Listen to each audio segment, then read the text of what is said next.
बर के अंदर रेगड़ समाज के 44 खेड़ा के इस जयंती कार्यक्रम में और छात्रों के प्रतिभा सम्मान समारोह में सर्वप्रथम मैं आप सबसे एक क्षमा प्रार्थी हूं कि मुझे 1 बजे का समय मैंने ही दिया था कि मैं 1 बजे या 2 बजे करीब पहुंच जाऊंगा, लेकिन आज कुछ ज्यादा कार्यक्रम होने के कारण और समय की थोड़ी व्यवस्था रही तो थोड़ा देरी से आना हुआ, इसलिए मैं सभी समाज बंधुओं से क्षमा प्रार्थी हूं। और आपने इतना अच्छा भव्य कार्यक्रम किया, मैं जब देख रहा था तब पूरा ये जो परिसर है ये पूरा भरा हुआ भी था और बहुत ही अच्छा अनुशासित कार्यक्रम रहा।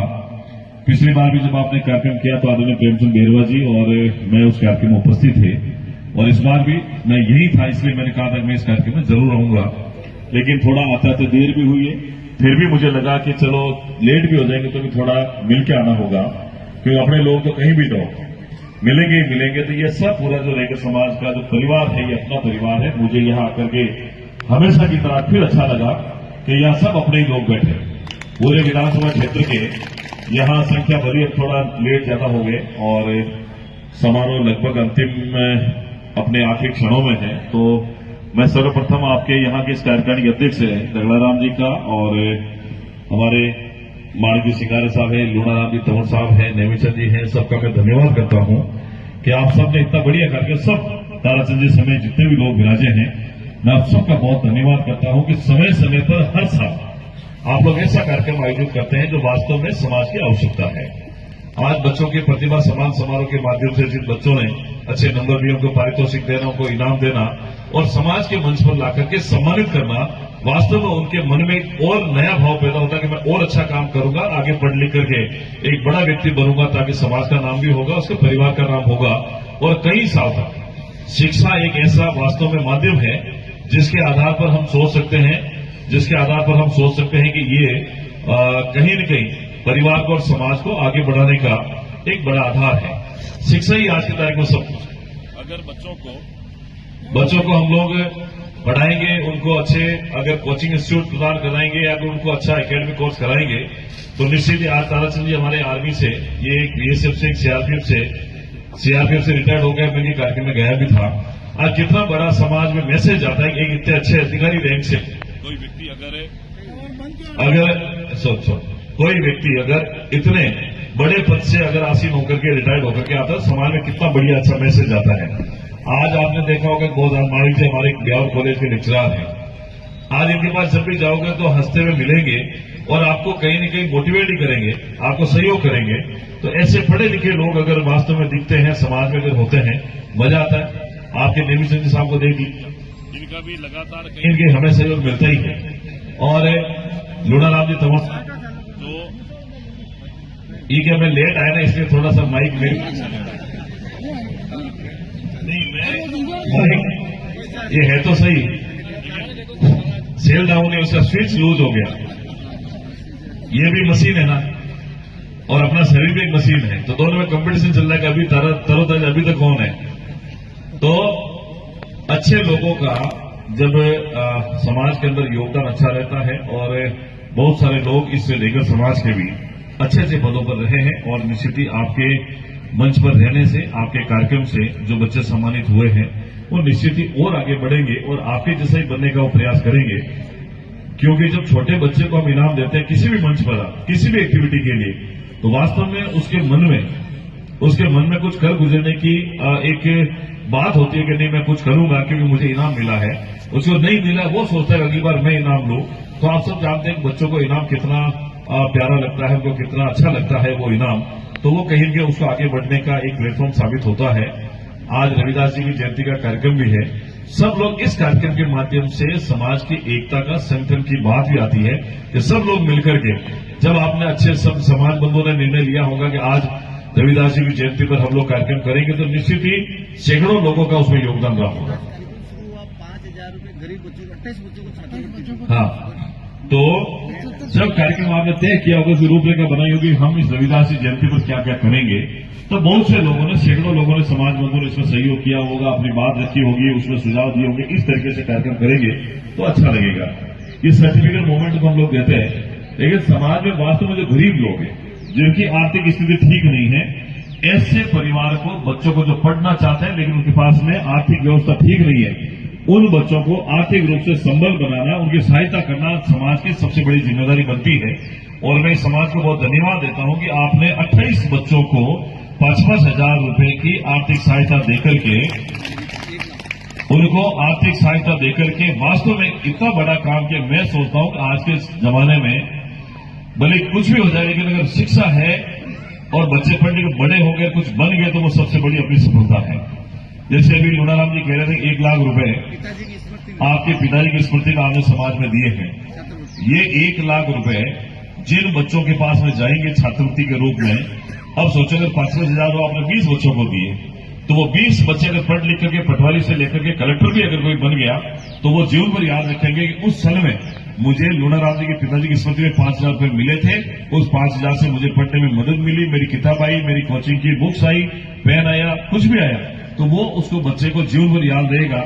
ऐसा हम लोगों को सोच करके बच्चों को पढ़ाना होगा। शिक्षा ही सब कुछ है, जैसा अम्बेडकर साहब कहते हैं, और हम सब भी जानते हैं आज के दौर में कि बिना पढ़े के कुछ होना जाना नहीं है। आज पढ़े ही सब कुछ है, और बच्चों को पढ़ा लिखा करके बड़ा बनाएंगे, उनको संस्कारित बनाएंगे, अच्छे अगर हम लोग उनके संस्कार देंगे, तो मैं सोचता हूं आपके परिवार का अच्छा लगेगा। अब हर समाज के अंदर सिर्फ रेगल समाज की बात है, धीरे धीरे सबके अंदर एक सामाजिक जागृति आई है, और वो शिक्षा के प्रति भी है, राजनीति के क्षेत्र में भी है, आर्थिक क्षेत्र के अंदर भी है, और लोगों का जो बौद्धिक विकास है वो भी मैं सोचता हूं पिछले वर्षों से, कई सालों से अलग अलग समाज में अलग अलग तरीके से बढ़ा है। लोग अच्छे बुरे का समझने लगे, लोगों को पता है कि आखिर अच्छा क्या बुरा क्या। जो ट्रेडिशनली जो परंपरा चलती आ रही थी, वो परंपराएं धीरे धीरे धीरे धीरे खत्म हो रही है। आज कहीं न कहीं जातिवाद की बात करें, ऊंच नीच की बात करें, छुआछूत की बात करें, तो जो आज से 50 साल पहले चलता था उसमें धीरे धीरे करके कमी आ रही है। लेकिन अभी भी है, ऐसा नहीं कभी पूरा खत्म हो गया, उसको हमें आने वाले समय में खत्म करना होगा। तब जाकर के अम्बेडकर जी के विचारों का भारत बनेगा। जब उन्होंने कहा था कि जब आखिरी छोर पर जो व्यक्ति है, जिसको समाज की मुख्य धारा में अगर जोड़ सके, उसको समाज के अन्य समाज के बराबर अगर हम बिठा करके मान सम्मान दे सके, वो असली भारत होगा। और जिस देश में ऊंच नीच जातिवाद भेदभाव ये खत्म हो जाएगा, वास्तव में उस दिन जो हम जैसा सोचते हैं वैसा ही भारत आने वाले समय में बनेगा। इसको बनाने के लिए हम सबकी सामूहिक जिम्मेदारी है। अब ये देश कोई जातिवाद का या कोई पंथ का, मजहब का अब वो नहीं रहा है। अब सबको एक साथ मिलकर के चलने की आवश्यकता है। इसीलिए प्रधानमंत्री जी क्या कहते हैं, सबका साथ, सबका विकास और सबका प्रयास है। जब तक सब लोग, आपके इस समाज के अंदर भी अगर सब लोगों ने प्रयास नहीं किया होता, या सिर्फ 4 लोगों ने प्रयास किया होता, ऐसा इतना अच्छा कार्य हो सकता था क्या? नहीं हो सकता है। इसलिए हमें इस समाज को आगे बढ़ाने के लिए सब लोगों की सामूहिक भागीदारी निभाना है। तो मैं मानता हूं कि रेगल समाज का ये कार्यक्रम जो है, ये हमेशा के लिए माइलस्टोन होता है। आगे भी बहुत आप लोगों ने प्रयास करने हैं, उससे हमारे बच्चों को आगे बढ़ाना है। और जो बात लूनाराम जी ने कही है, निश्चित ही आने वाले समय में मैं राजनीतिक क्षेत्र में भी जहां जिसका हक बनेगा, उस हक में रेगल समाज को भी पीछे नहीं रखेंगे। ये आपको आश्वस्त करता हूं, भरोसा देता हूं। बस आपसे इतना ही है, 44 खेड़ा मतलब बहुत बड़ा ये समाज है, जिसके आज कार्यक्रम है। जैतान विधानसभा तो मुझे लगता है पूरी आ रही होगी इसके अंदर। लेकिन जहां भी हम लोग रहे, आज इतना सोचता है कि हम प्रधानमंत्री मोदी जी के नेतृत्व में, मुख्यमंत्री भजनलाल जी शर्मा के नेतृत्व में हम लोग हमारे देश प्रदेश को आगे कैसे बढ़ा सके। आज ये हमने केंद्रीय बजट देखा है, कितना बड़ा, कितना सुव्यवस्थित, कितना अच्छा बजट हम लोगों ने देखा है जो हमारी केंद्र सरकार की तरफ से आया है। 10 दिन बाद में हमारी राज्य सरकार का 11 तारीख को बजट आने वाला है। तो हम ये चाहते हैं कि सब वर्गों का, जो भी देश प्रदेश में निवास करता है, उनके हर एक व्यक्ति के लिए, परिवार के हर सदस्य के लिए योजनाएं बने जिसका उसको फायदा मिले। और जैसा अभी मुझे आदरणीय कह रहे थे, मैं जिस विभाग का मंत्री हूं वो सारा विभाग अपना ही है, जिससे हम लोगों का डेली काम पड़ता है। चाहे बच्चों की स्कॉलरशिप का मामला हो, चाहे सामाजिक सुरक्षा पेंशन का मामला हो, चाहे विधवाओं की पेंशन का मामला हो, चाहे हमारे दिव्यांग साथी हो, चाहे हमारे एससी के, ओबीसी के, एसटी के लोगों को लोन देने का काम हो, उनको आर्थिक रूप से लोन देकर के रोजगार से जोड़ने की बात अगर हो, वो भी हमारे डिपार्टमेंट जुड़ा हुआ है। बच्चों को हम लोग निःशुल्क कोचिंग कराते हैं, वो भी हमारे विभाग से है। तो कुल मिलाकर के गरीब तबके का, दलित वर्ग का, पिछड़े वर्ग का कल्याण का जो विभाग है वो हमारे पास में है।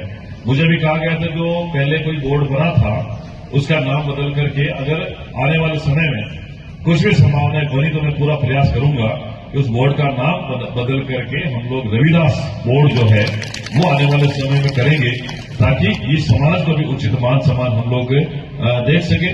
कांग्रेस सरकार ने पिछले 5 सालों में आलोचना तो नहीं करूंगा, लेकिन 45 बोर्ड बने जातियों के नाम पे। उनमें से 30 से 35 में तो किसी में नियुक्ति हुई नहीं, किसी में नियुक्ति नहीं हुई है। उन्होंने सिर्फ और सिर्फ बोर्ड बनाए लोगों को राजी करने के लिए, समाज को राजी करने के लिए। अगर वो चाहते तो जब 2018 में सरकार बनी थी तो 2019 के प्रारंभ में वो बना सकते थे, लेकिन नहीं, उन्होंने 2023 में जाते जाते वो बोर्ड बनाए ताकि लोगों को जातियों में बांट करके उनको उलझाया जा सके, राजनीतिक लाभ लिया जा सके। लेकिन प्रदेश की जनता बड़ी होशियार है, उनको सब पता है कि राजनीतिक फायदे के लिए कौन काम करता है। मैं आपको आश्वस्त करता हूं कि आने वाले समय में रेगल समाज के जहां भी न्याय की बात आएगी वहां हम आपके साथ में खड़े रहेंगे। रेगल समाज के सहयोग की बात आएगी वहां हम खड़े मिलेंगे, और भाईचारे की, प्रेम की, सद्भाव की बात आएगी वहां हम आपके साथ में खड़े मिलेंगे। सरकार की योजनाओं की बात आएगी तो अंतिम छोर तक आपको उस योजना का लाभ दिलाना, उसमें हम लोग खड़े मिलेंगे। और जहां हम एक दूसरे के सहयोग के साथ आगे बढ़ने की बात आएगी तब भी आपका हाथ पकड़ करके हम आपके साथ आगे चलने के लिए आपको आश्वस्त करते हैं। मैं जैतान का विधायक होने के नाते रेगल समाज को, यानी संपूर्ण समाज को जो इस कॉन्स्टिट्यूंसी में रहता है, उनको विश्वास दिलाता हूं कि कहीं भी हम लोग किसी के बहकाव में नहीं आए, कभी भ्रामक तथ्यों पर हम लोग ध्यान नहीं दें, और जो सच बात है उस पर भरोसा करें, बच्चों को पढ़ाएं, बच्चों को संस्कार दें, और समाज में एकरूपता का, संगठन का और हमारी जो निष्ठाएं हैं उसको आगे बढ़ाने का काम करें। समाज में कैसे अच्छा काम हो सकता है, कैसे समाज में छोटी मोटी बातें उसको समझे, इसके साथ में बिना कोर्ट कचहरी गए हुए हम लोग कैसे खत्म कर सकते हैं, वो हमारी जिम्मेदारी। क्योंकि समाज में बुद्धिजीवी लोग बहुत हैं, और जब बुद्धिजीवी लोग कोई निर्णय करते हैं तो निश्चित ही समाज के हित में वो फैसला होता है। तो मैं आप सबसे इस उम्मीद में कि हम और आप सब मिलकर के आगे बढ़ेंगे, रेगल समाज को जहां भी हमारी जरूरत होगी हम आपके साथ मिलकर के खड़े रहेंगे। 2 महीने बाद, 3 महीने बाद में चुनाव होंगे, तो मुझे लगता है कि आने वाले समय में रेगल समाज पूरा है जो भारतीय जनता पार्टी के साथ में रहकर के माननीय प्रधानमंत्री जी का, माननीय मुख्यमंत्री जी का, और यहाँ ट्रिपल इंजन की सरकार बनाने में आप लोग बड़ी भूमिका अदा करेंगे।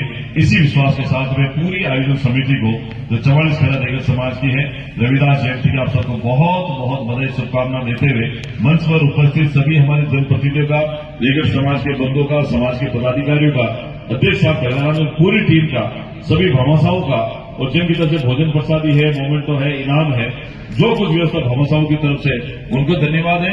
और पूरे 44 खेड़ा से जो लोग आए हैं, सुबह से शाम तक आप लोग आज तो बिराजी हैं, लेकिन पिछले कई दिनों से आपकी मेहनत रही होगी इस कार्यक्रम को सफल बनाने में। उन सबको सामूहिक रूप से प्रणाम करते हुए इस कार्यक्रम की सफलता की आपको बहुत बहुत बधाई देता हूं कि निश्चित ही आपके सहयोग से, प्रयास से, परिश्रम से ये इतना अच्छा कार्यक्रम आयोजित हुआ है। हमारा समाज जब मजबूत होगा